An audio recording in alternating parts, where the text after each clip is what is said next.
Could you guys hear my singing? I was singing along with I made my own song. Did you guys hear it? I'm genuinely curious, actually. I unmuted my microphone.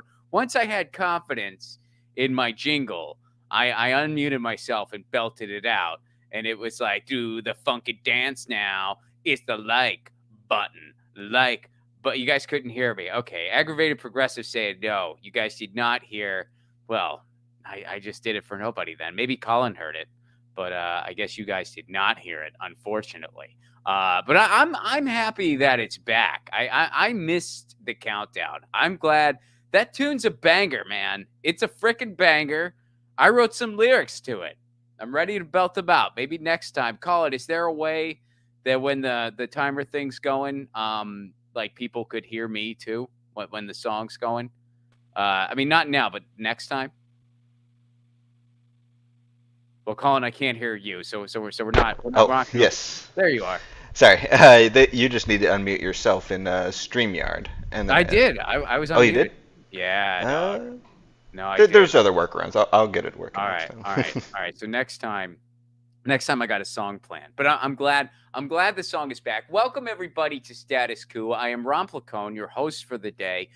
Jordan Cheriton is still on leave. For those of you who don't know, though I'm sure pretty much everyone does by now, Jordan made a person. Him and his wife, they made a person, and he's making a book. So between person making and book making, Jordan Cheriton is taking a bit of a hiatus from the live streaming. He did come and visit for the discussion we had around dem entering versus third parties, which was a really fun time.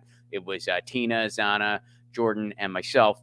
But he has not made a formal return yet, but he will be returning probably sooner than later. So I don't know how many Tuesdays we have left together, my friends, but let's cherish every Tuesdays. Of course, you'll still see me on Thursdays. I'm not, I'll still be around on Thursdays. But in Jordan's absence, I've been filling in on Mondays and Tuesdays, in addition to Thursdays. Mondays with Tina, Tuesdays just flying solo, and then Thursday, of course, me and Tina.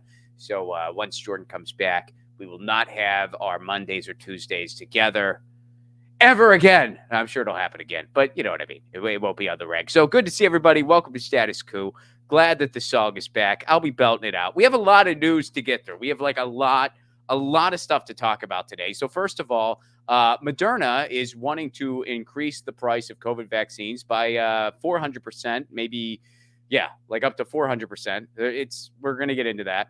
The Supreme Court may be ruining workers' abilities to strike. We're going to dive into all that. That's something that's breaking right now that can be traced back to a successful worker strike in Seattle. We're going to be unpacking all that for you. Over at Southwest Airlines, you guys know that during the holiday, Southwest, they sure were a train wreck, weren't they? No pun intended. But they were terrible. They had about 62% of their flights canceled. This was because they were grossly understaffed. They screwed over their employees. They screwed over all the people waiting for flights. They screwed over everybody. Pete Buttigieg did absolutely nothing. And how did Southwest Airlines respond? We're going to tell you. It's going to blow your frickin' mind. And more IRS employees. It's not particularly agents, but they're hiring a bunch more people over at the IRS. And we're going to go through that. And we're also going to go through a net neutrality update. We got a little bit of an update on net neutrality. Also, the whole Republicans are going to try to lower the defense spending.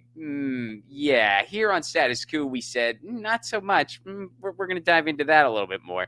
And an update on the whole NFL thing. Based on something that we talked about here on the show, and DeMar Hamlin and the incident that happened at the Buffalo Bills game. But let's start with Big Pharma doing what Big Pharma does and price gouging consumers. Let's go to the Common Dreams article. Now, this is from Common Dreams and Jake Johnson, and I think this article breaks it down very, very good. And Common Dreams. Shout out to the outlet, but you know what I want, though? I want an outlet, Uncommon Dreams, where it's just people talking about weird dreams they had. That I would check out that rag, wouldn't you? I want Uncommon Dreams, where you just go, it's like a headline, like, I had a dream my dad turned into ice cream. Like, all right, let's see what's going on here. So anyway, The sheer greed is obscene. Moderna plans a 4,000% markup for the COVID vaccine. 4,000%. This vaccine isn't just Moderna's. It was developed in collaboration with a government agency, said one campaigner. It should be available and affordable for everyone everywhere. Now, I actually dispute that statement slightly. I would say it should be available and free for everyone everywhere, but just a slight discrepancy there. But still, sentiment, I'm on board. But I think it should be free. So the Massachusetts-based pharmaceutical giant Moderna faced angry backlash on Tuesday following the CEO's announcement that the firm is considering pricing its COVID vaccine somewhere between $100 and $130 per dose. It cost about $2.85 to make.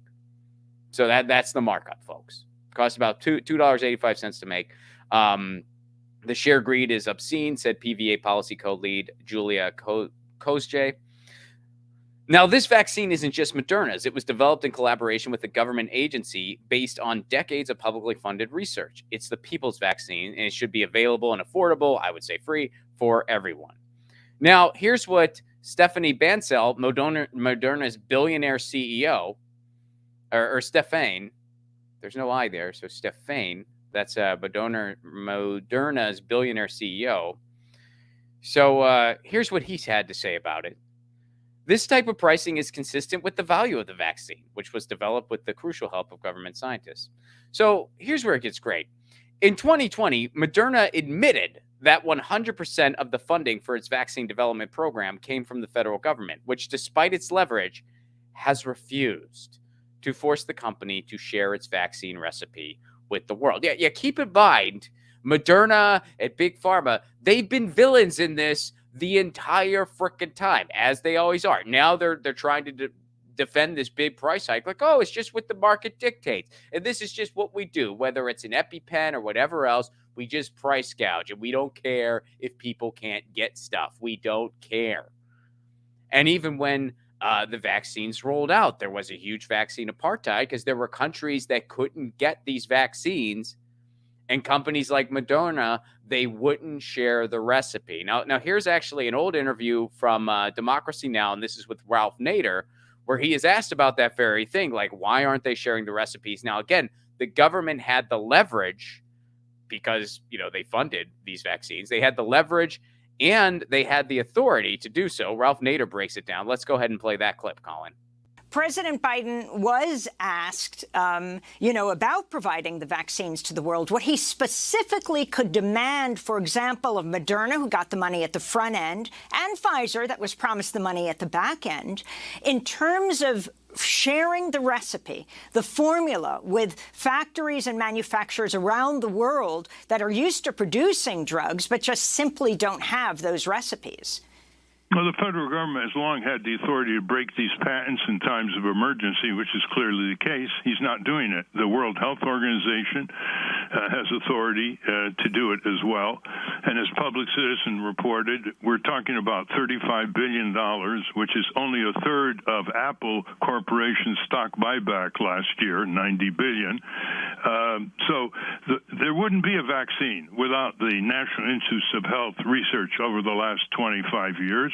All the basic research is funded by the taxpayer, and the taxpayer doesn't get much of a return. The taxpayer is basically funding corporate patent monopolies over these drugs, and not just the vaccines here, but a whole range of drugs.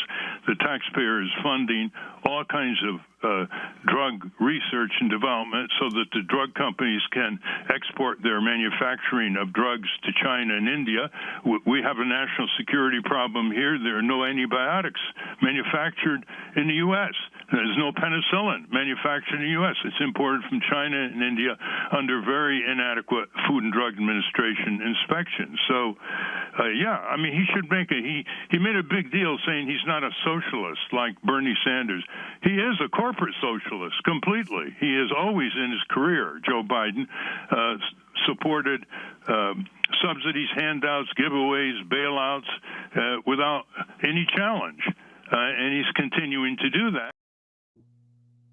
Corporate socialism for the rich, rugged neoliberalism for everyone else. So that was what was going on then.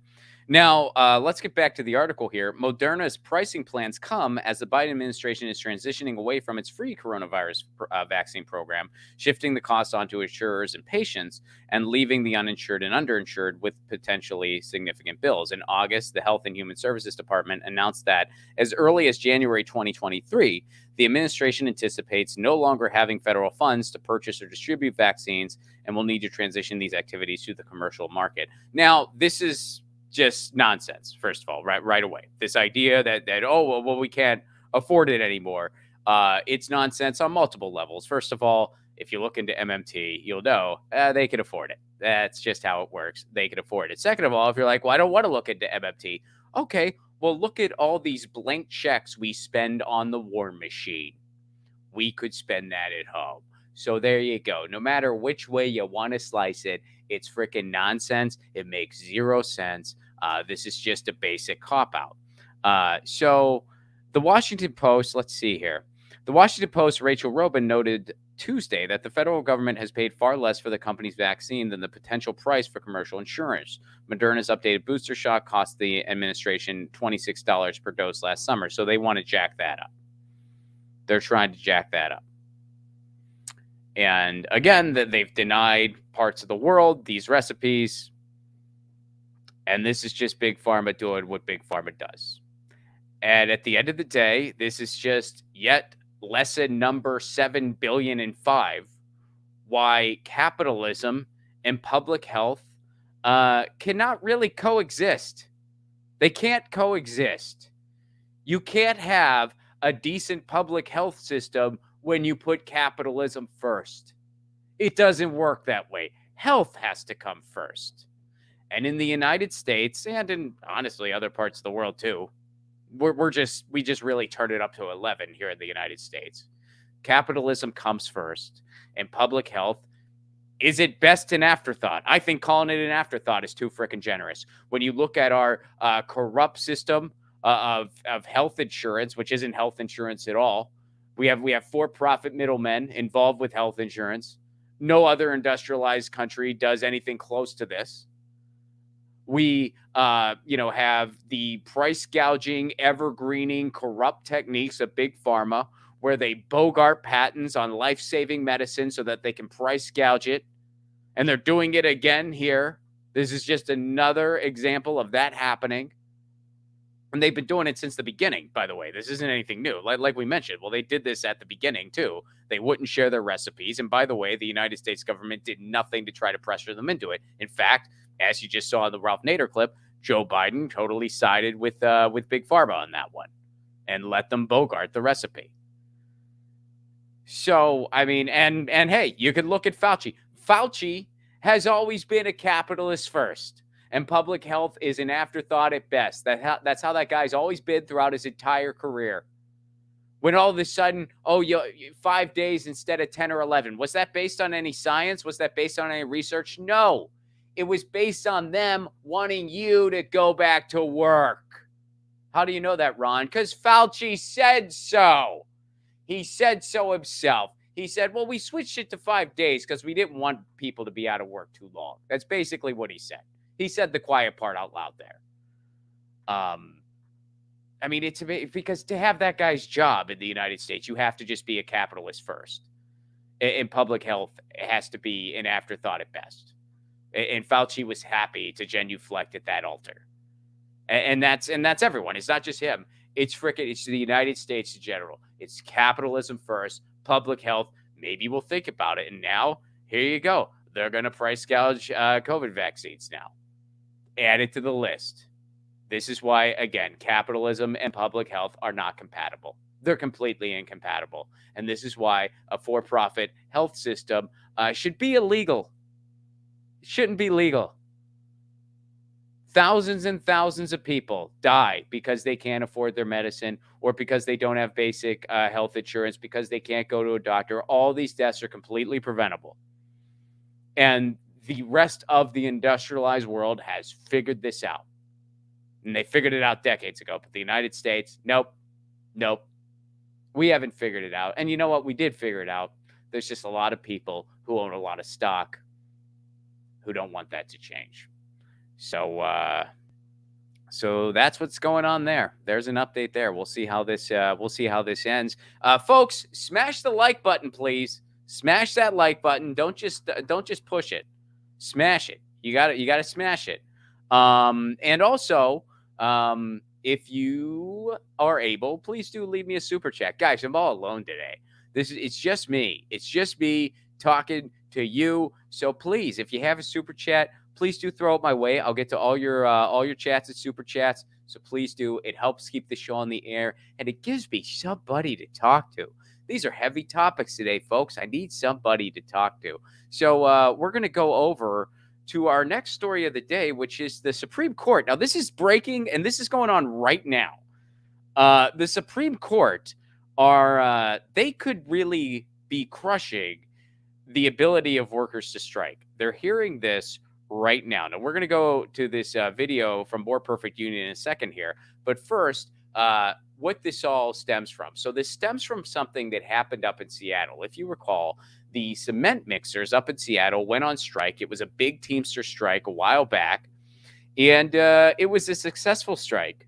They really just shut it all down. They screwed over a bunch of billionaire developers. They said, hey, we're done. We're shutting it down. So the billionaire developers didn't want their projects to go out the window, no pun intended.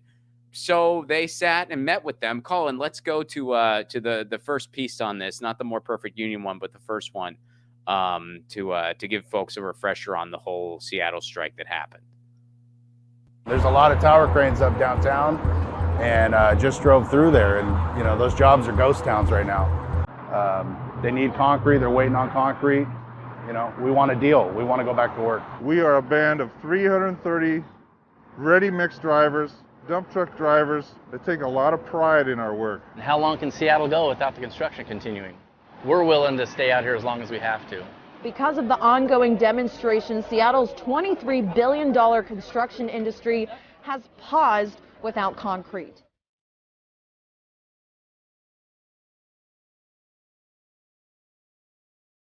We worked through the pandemic for them, made them a ton of money during the pandemic.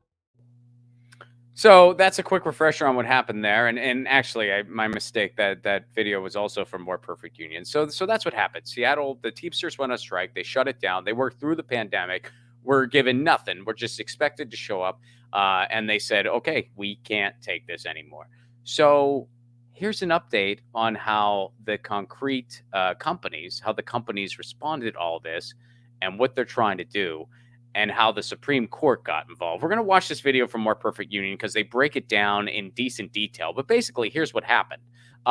Seattle, the concrete companies, the companies and the shareholders and so forth, they decided that, hey, we should be entitled to damages when workers strike. We should be able to get damages from them from what they cost our company.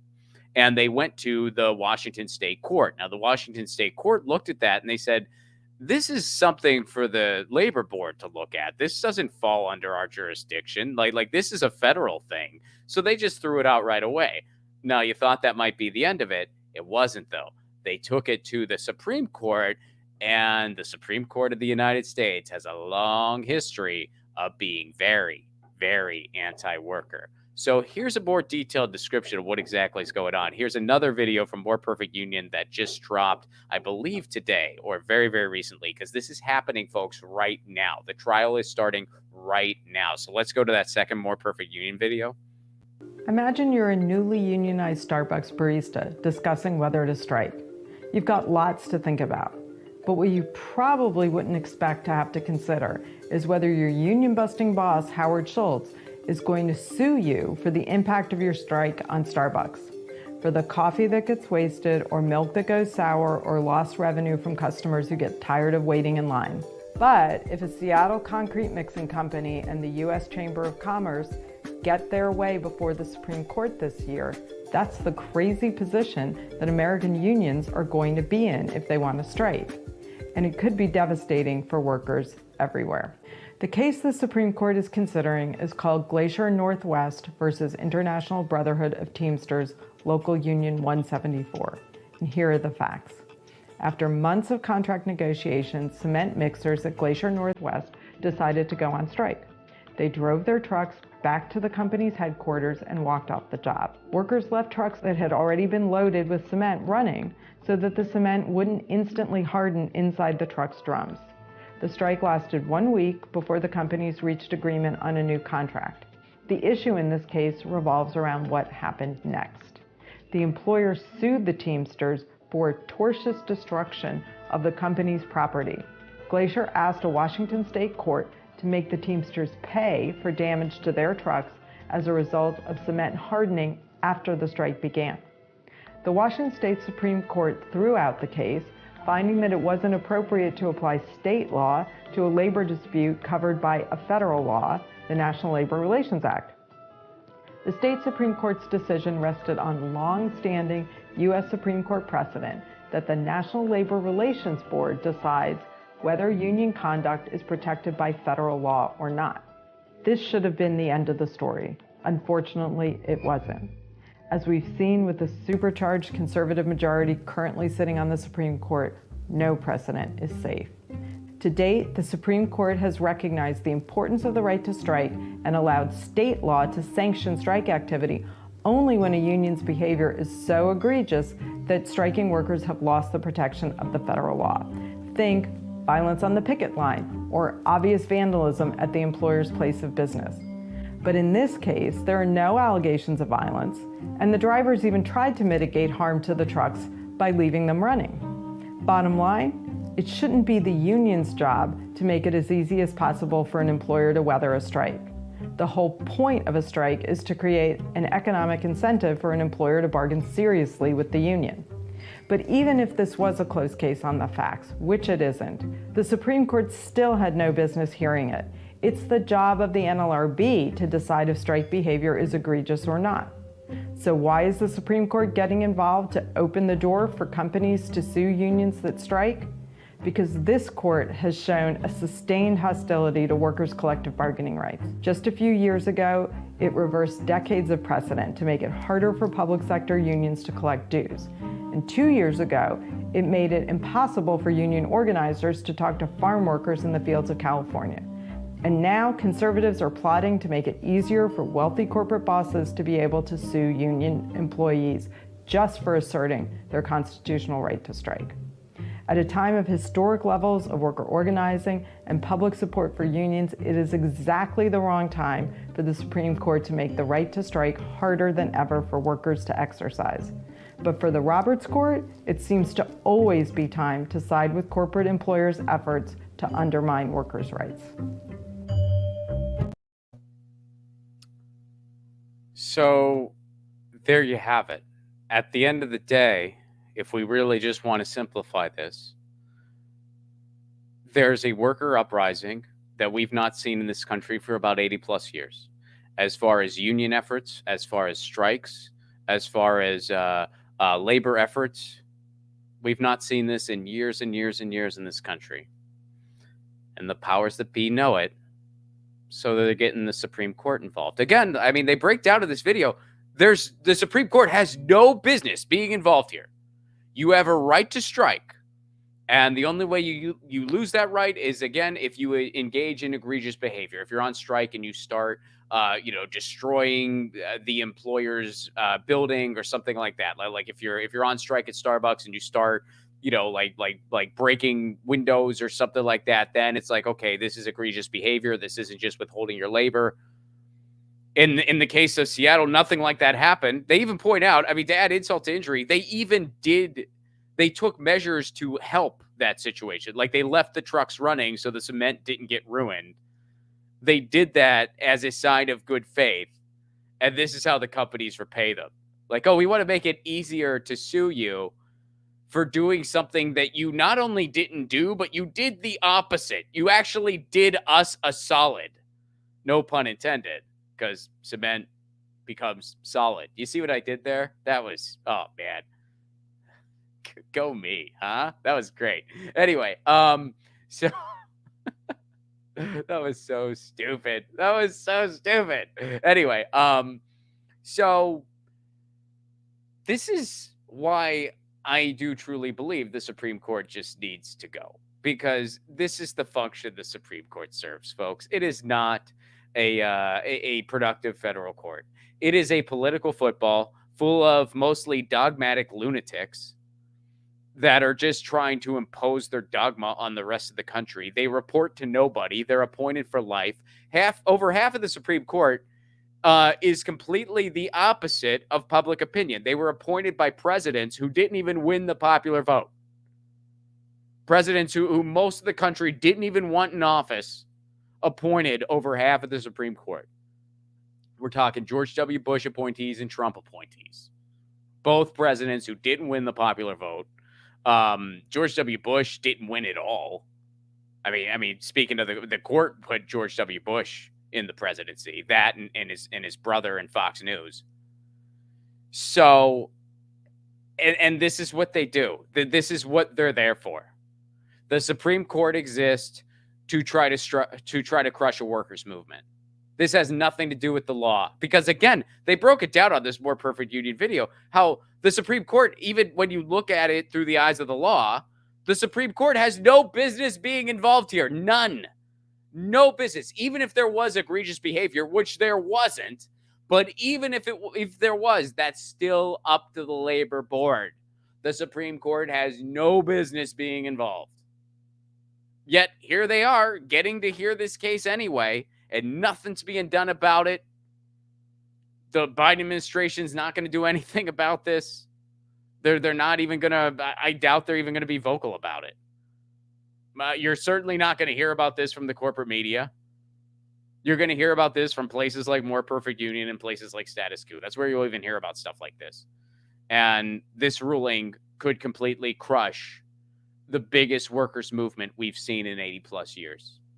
We are on the brink of having another movement like what we had back in the day before the New Deal.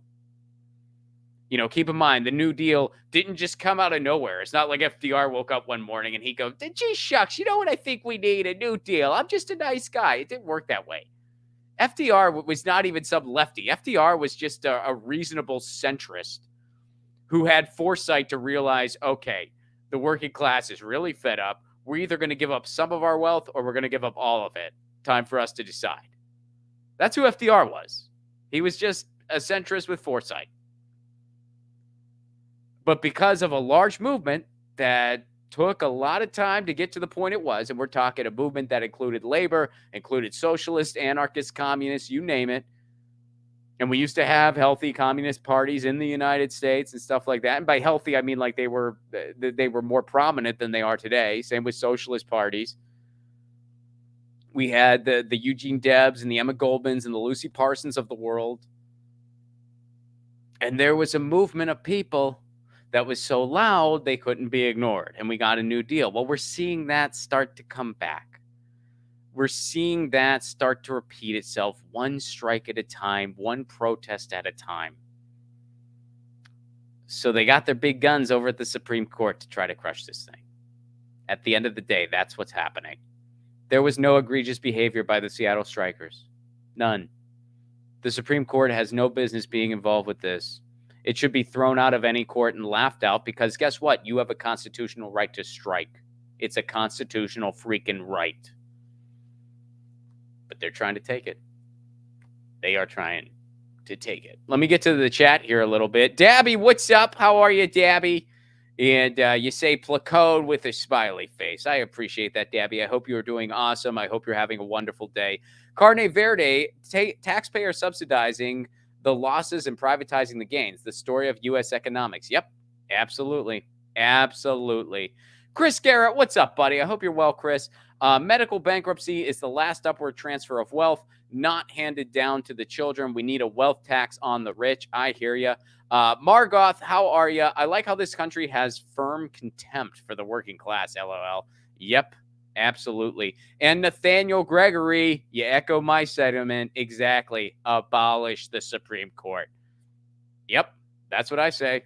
It's there's no reason for it. I'm not saying we shouldn't have any federal courts at all. I think we should have some efficient federal courts that actually give a hoot about the law. That's a good thing. If we're going to be a country, we should have some federal courts, totally. But the Supreme Court is a freaking scam. That's not a court. It's a scam. The Supreme Court is to the law what pizza is to a vegetable. And by the way, I apologize to pizza for that. Pizza's delicious. Just isn't a vegetable. I mean, I guess unless you made a pizza of just vegetables, but then I don't know, what would that be? Anyway. All right. So moving on. Colin, what's next? Show me the running order again here. I think we're going to, oh yeah, Southwest, baby. Southwest. So you guys remember Southwest during the holidays. We reported on it a bunch over here at Status Coup. Southwest was a complete nightmare. They were canceling flights left and right because they were understaffed. They mismanaged their resources. They overbooked people on purpose. And why did they do all this? Because they can get away with it. The airlines have been facing no rules or consequences since about 1976. I did a big video on it here at Status Coup. It's been a long, slow boil of just giving the airlines anything they want, completely getting rid of all consumer protections, deregulating everything. And now, you have good old Pete Buttigieg as transportation secretary, who does absolutely nothing. The only thing he's been steadfast about since he's had the gig that he's grossly unqualified for is privatizing all of our roads. That's it. So Southwest really pushed their luck during the holiday season and didn't work out so great. They were canceling flights left and right. Over 62% of their flights didn't work out. There was luggage. It looked like a dystopian hellscape. Some of these airports, just luggage, just like scattered everywhere. And people were just told, hey, go try to find your bag. Good luck. We don't know what's going on. We don't even know if you're here. Just good luck. That's it. That was Southwest this holiday season. So what did Southwest do amidst all this? I bet they had a lot of introspection. I bet they had long conversations. I bet they reimbursed tons and tons of people. I bet they wrote a huge apology letter to all of their employees. Because don't forget, they screwed over the employees too. It wasn't just airline passengers. They screwed over their own employees. This wasn't the fault of the employees working there. This was the fault of management and the CEOs. So I bet they made good on everything, though. I bet that's what they did. Is that what they did? Oh, let's find out. Colin, go ahead. Let's pull up this headline. Let's show everybody what Southwest actually did. Spoiler, promotions, not job cuts, follow Southwest's holiday chaos. And by promotions, we mean for the executives, by the way. So this is from Yahoo News. Southwest Airlines announced a number of executive promotions on Monday, days after announcing that last month's service meltdown will cost the company up to $825 million. Should cost them a lot more. That's a slap on the wrist for them. It should be costing them a lot more than $825 million. But none of the changes involved the highest ranking officers.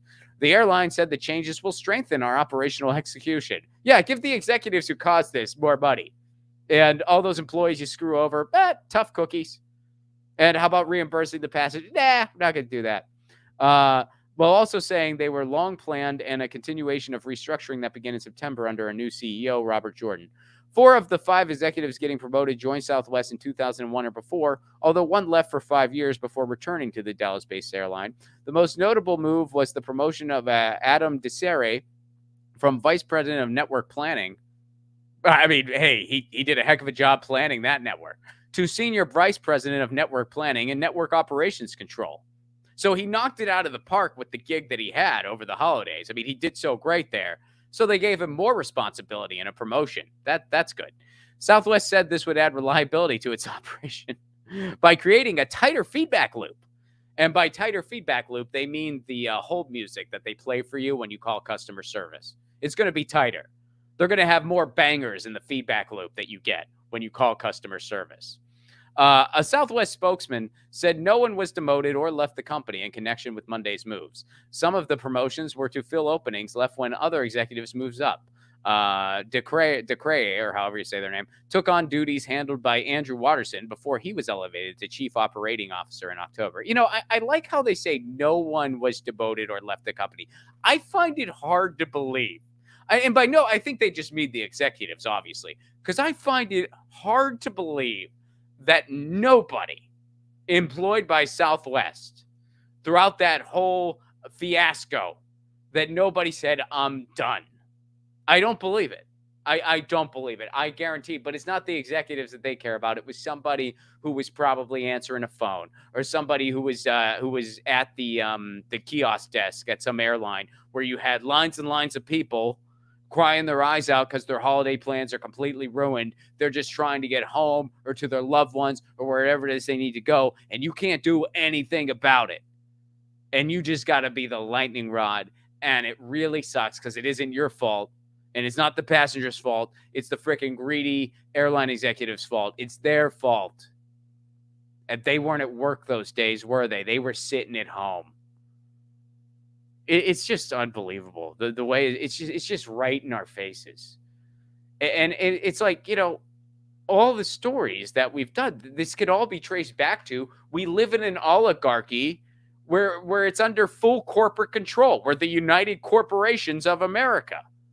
And a handful of big companies just control everything, and they actively work against you. And we have a government that helps them do it. And we have a court that helps them do it. That's the United States. It's an insult to call the United States a country. It's an insult to the very concept of a country. The United States is not a country. It is a corporation with state lines. The United States is like if a hidden transaction fee was a country. It's a scam. It's basically if we made a society based off a giant pyramid scheme.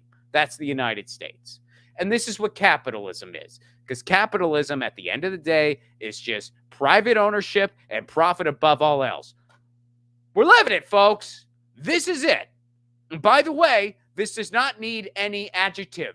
This is not crony capitalism or corporatism. No, this is capitalism. This is what capitalism is. This is what capitalism does every single time it is tried, every single time it has ever been tried throughout human history. It is not, well, if you blend it with other... No. Stop apologizing for capitalism. Stop sugarcoating the rotting turd that is capitalism. It's not cronyism. It's not corporatism. It's capitalism. That's what capitalism is.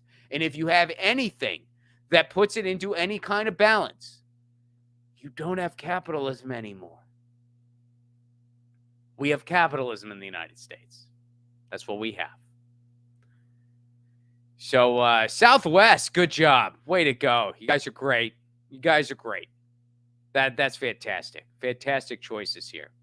So let's go over to the IRS and some of the stuff that's going on in the IRS. The IRS loves the rich. So there's been something going on in Congress right now where they're going to be hiring, I believe the number's 87,000. Let's go ahead and pull up the tweet here, Colin.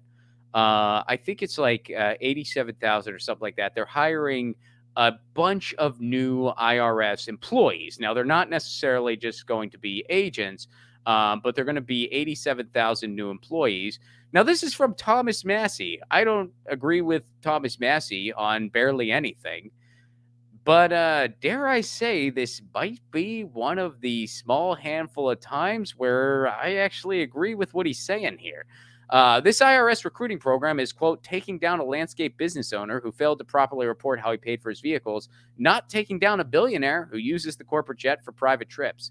All right, and Dems argue that we need 87,000 new IRS employees. Now, Democrats have been more behind the whole hiring of IRS employees. Why? Because of Trump. Because Democrats are all like, oh, Trump, we want to see his tax returns, which, look, I despise Trump as much as the next person. But if something that's important on your agenda are Trump's tax returns, guess what? You're a little blinded by your privilege, okay? There are a million more important things going on in the world right now than some oligarch screwing over people. Yeah, Trump's an oligarch, and guess what? He's one of many. So, it's a crime that he gets to do what he does. But his tax return should not be the big, if we just see his tax return, the oligarchy's going to go away. Yeah, it doesn't work that way, all right?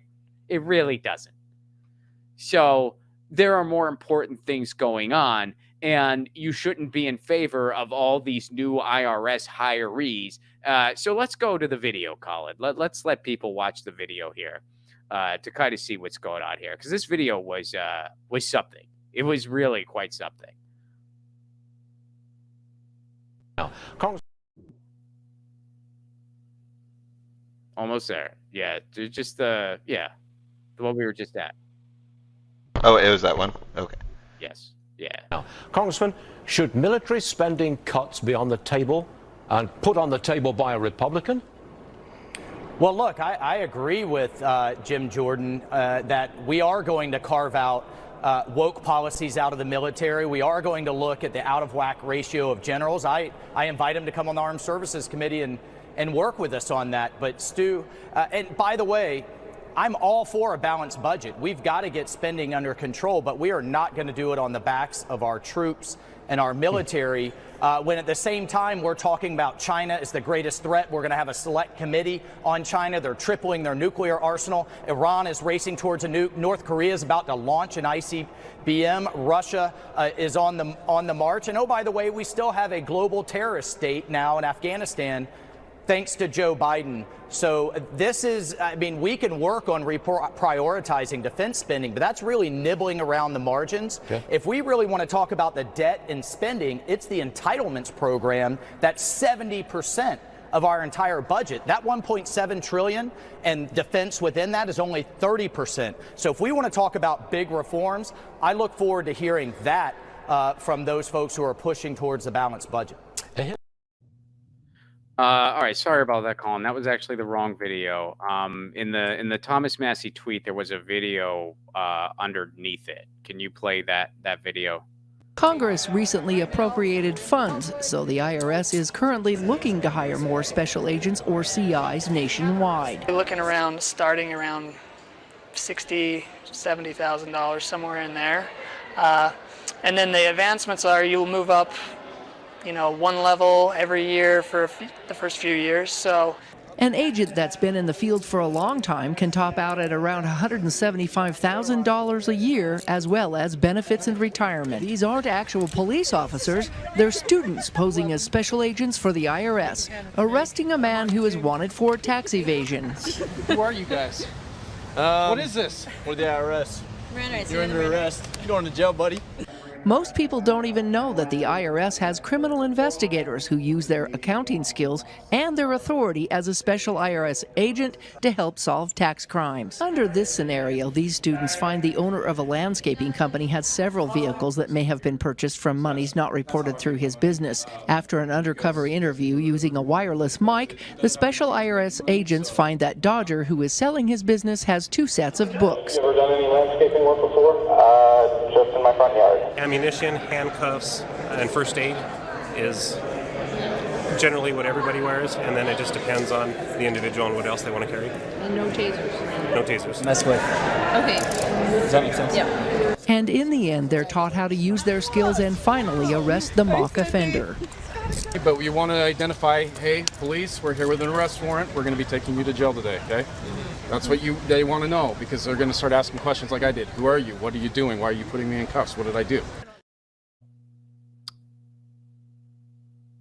Did that disturb you? Did that? I mean, holy shit. Colin, what'd you think of that video, man? Let me hear.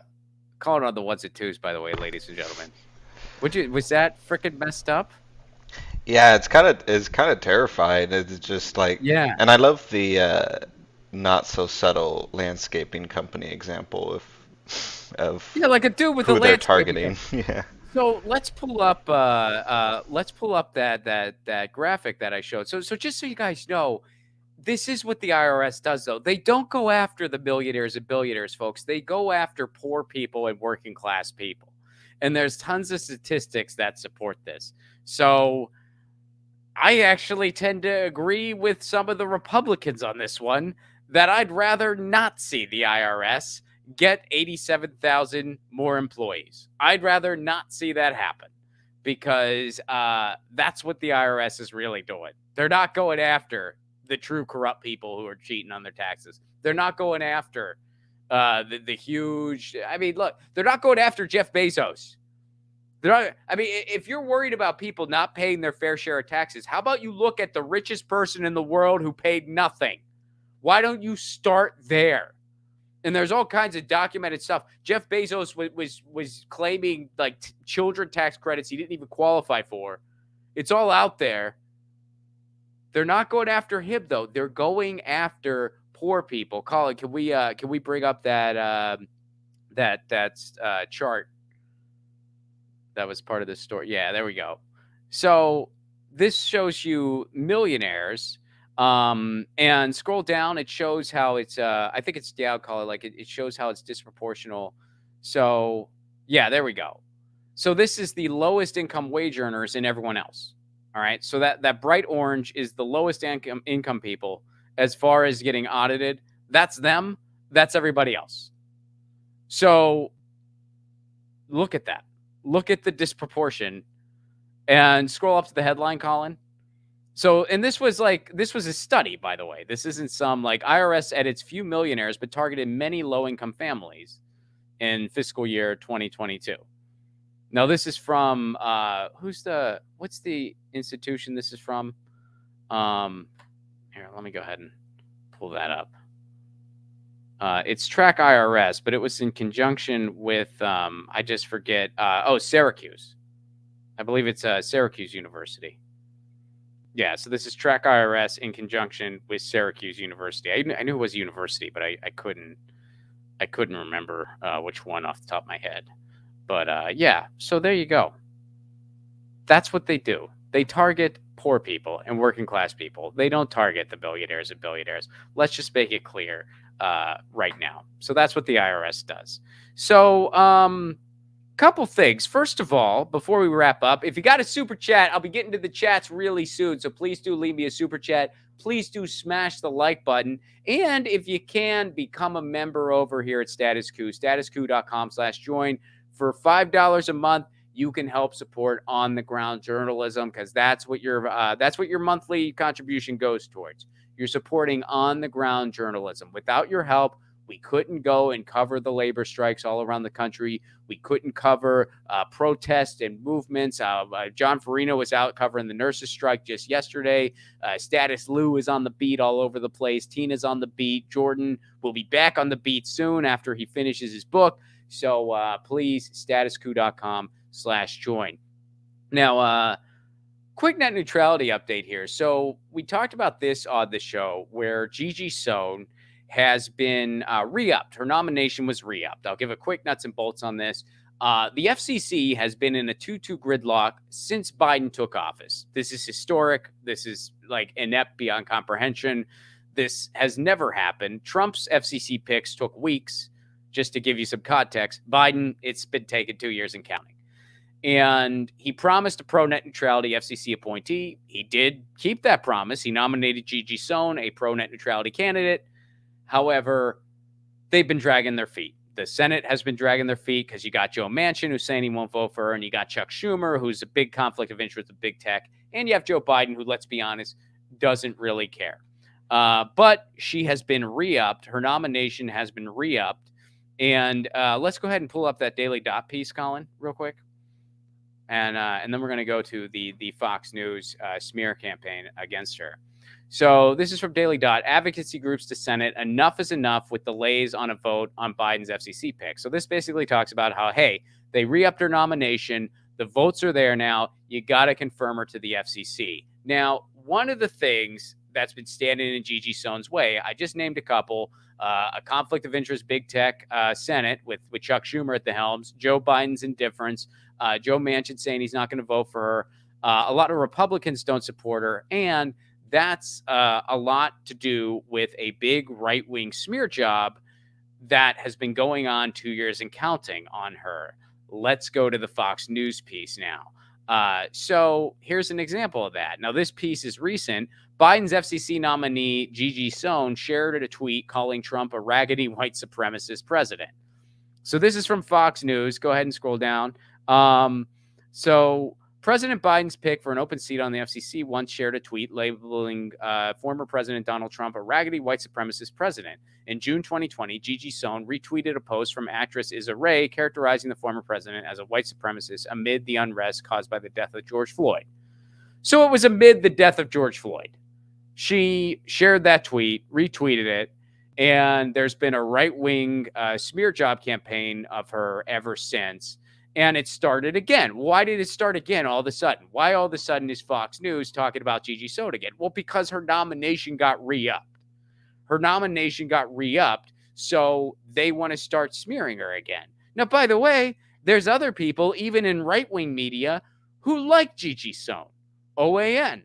And there was one other one too. I forget, but it was some other. It was two right-wing networks that actually do support Gigi Sohn because they're like, look, she's good on these issues, and we're for a free and open internet. Well, why is that? Well, because they're an internet-based outlet. Fox News is an anti-net neutrality company. All the cable news companies are. Why? Well, because without net neutrality, they would have less competition, and they know that. Because what net neutrality could do is it could slow down other types of content from providers who can't pay. Somewhere like Fox News could pay, so they would load faster than everyone else. So that's why this new right-wing smear campaign on her has been relaunched. And I want to highlight this part too. So there was something that they said about Gigi Sohn that I wanted to share that's later in the article where they said that she supports these, let's see here.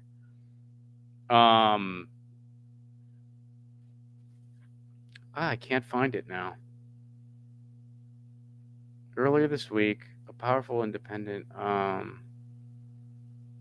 wait, here we go. So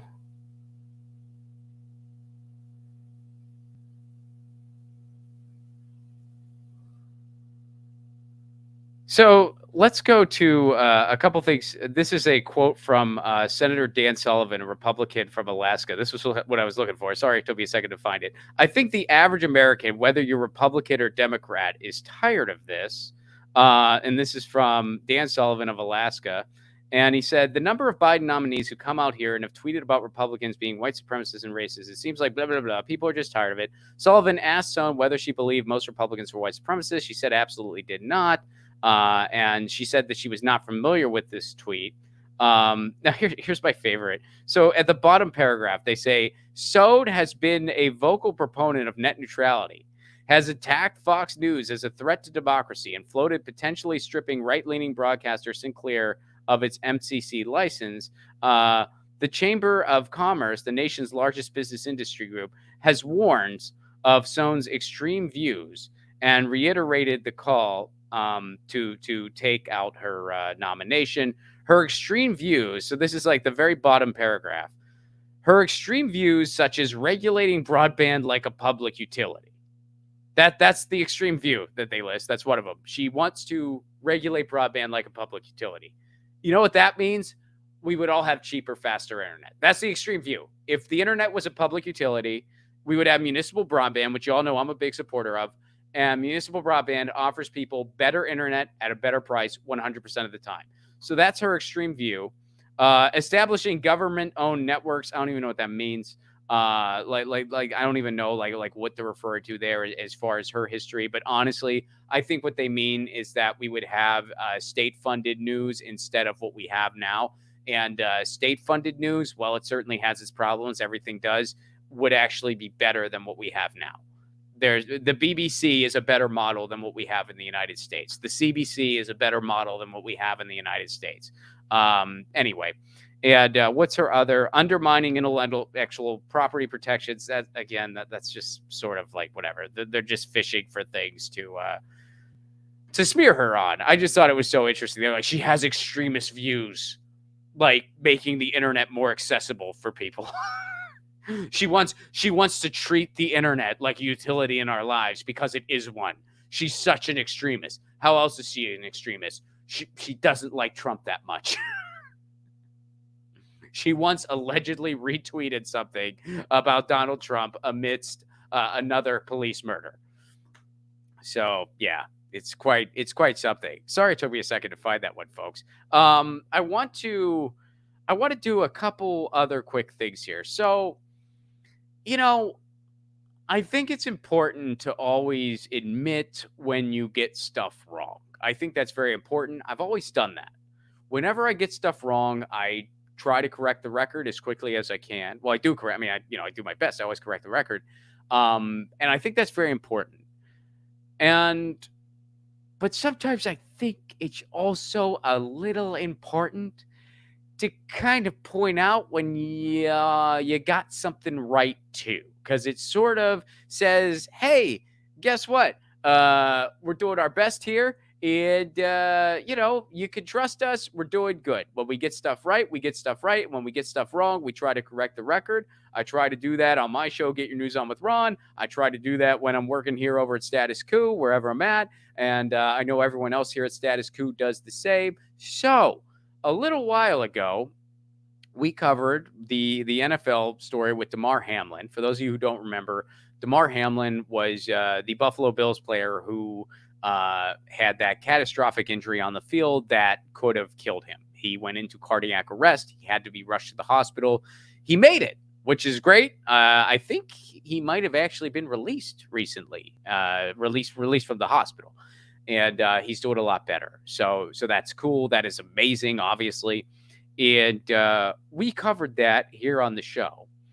And the one thing that I said was that the NFL wanted the game to continue. It was the Bills and the Bengals. Those were the two teams playing. It was them who didn't want the game to continue. The NFL themselves wanted the game to continue. Now, some folks disputed that. They said, no, the NFL did not want the game to continue. But the sportscaster Joe Buck said the NFL has issued 5 minutes or something like that. Why would he say that? Well, either he just made it up, or he hallucinated it, or he deceptively lied on purpose. Why would he do such a thing? Why would a sports broadcaster do that out of nowhere? It doesn't make any sense. So there's been an update on this. Let's go to that ESPN piece, Colin.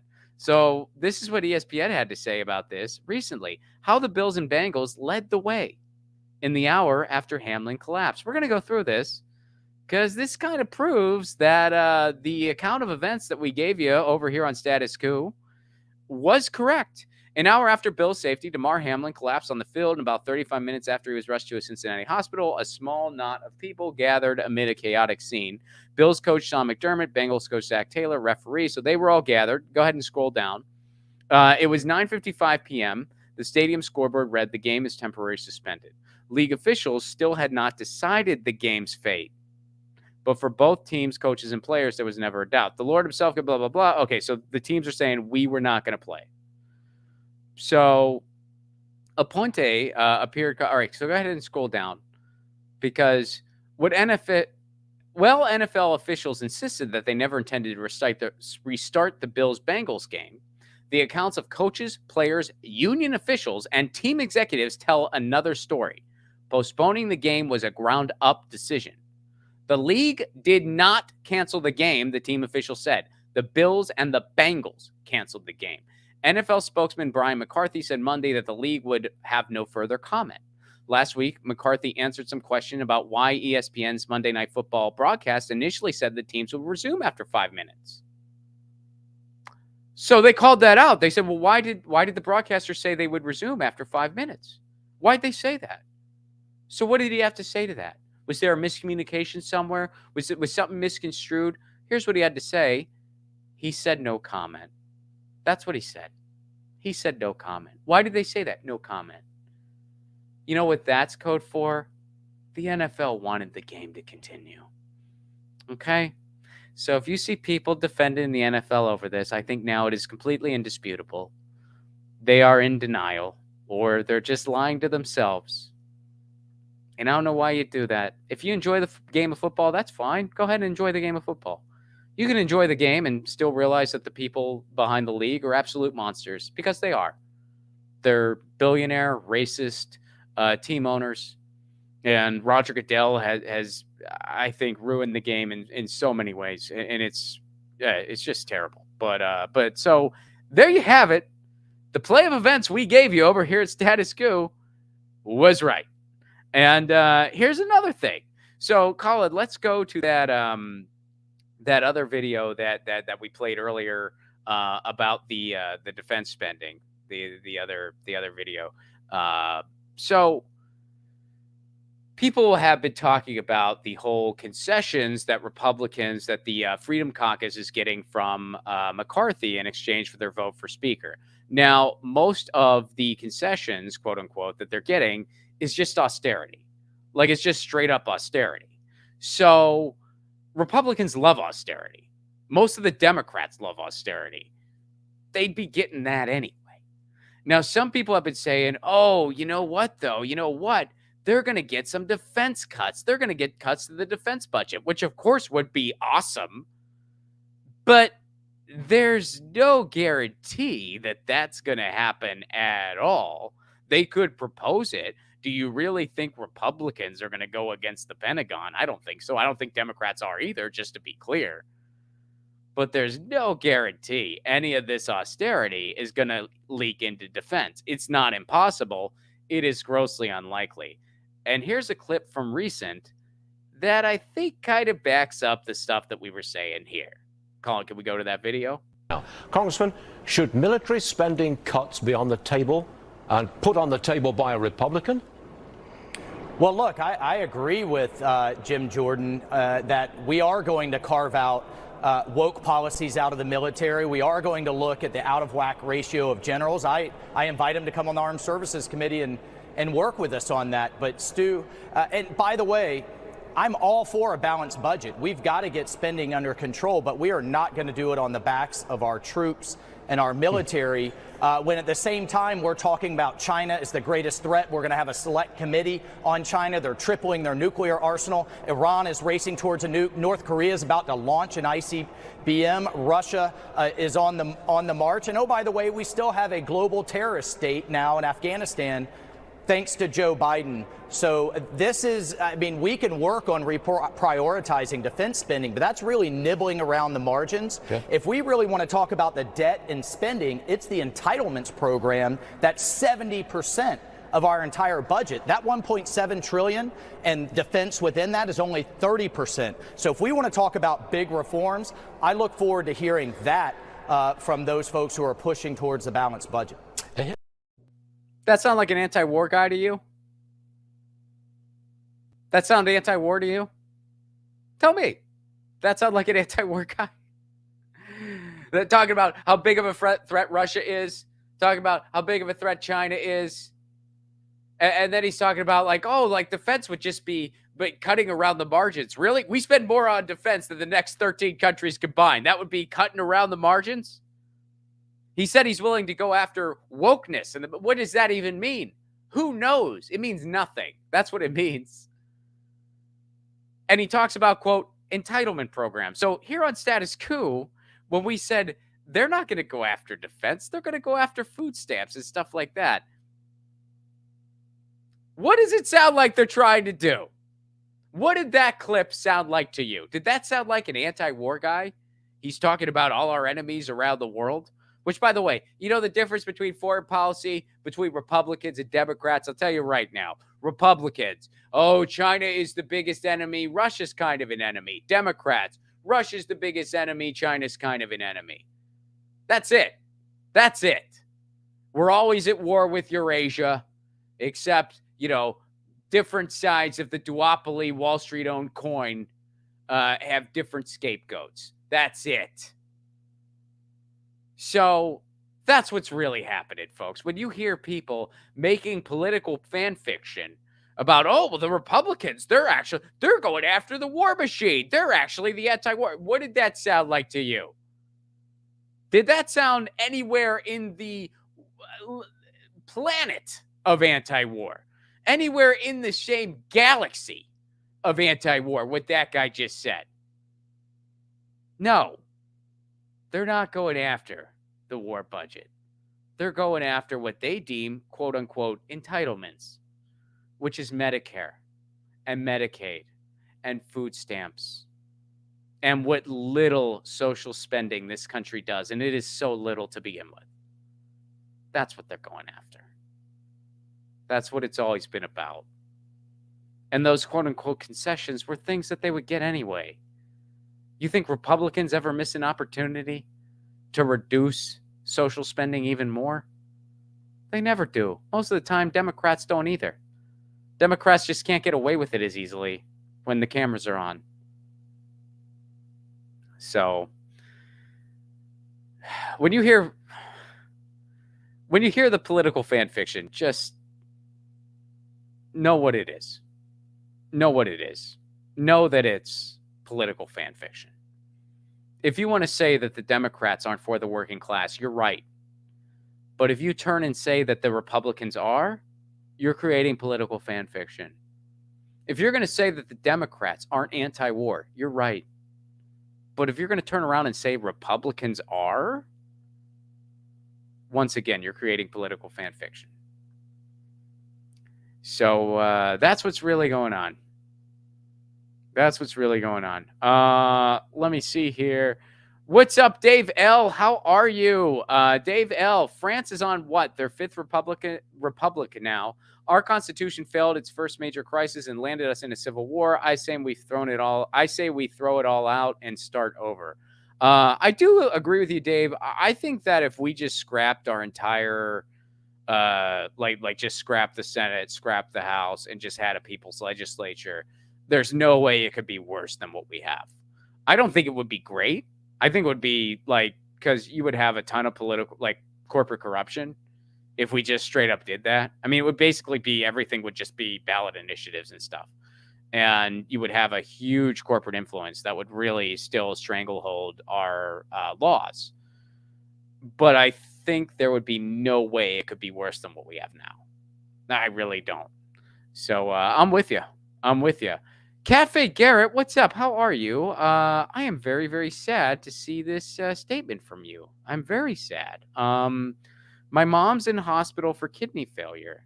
So I am up close and personal with the most expensive, worst outcomes in the world. Peace, people. Let's stay hopeful. Kat, thank you so much for your support. And I just want to reiterate how sad I am to read what you just sent there. I'm so sorry.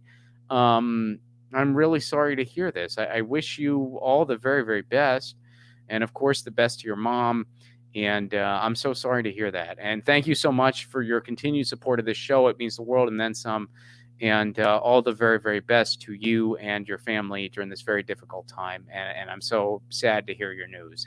But thank you for tuning in today and sharing that. Carne Verde, like U.S. healthcare, look at how the, quote, free market has made U.S. internet access more expensive than everywhere else on Earth. Yes. Thank you, Carne Verde. Yes. We pay more for internet and get less than most other places. I mean, whenever you go abroad, I mean, I was in Italy not too long ago, and it's like it is infuriating. As somebody, you guys who know me, you know that municipal broadband is an issue that I talk about a lot. Digital rights in general is kind of a beat of mine, so to speak. And I fight for municipal broadband in my community. Here where I live in San Pedro, I brought it up to the neighborhood council. I'm trying to get our newly elected council member to take it as a priority because there's an initiative here in California.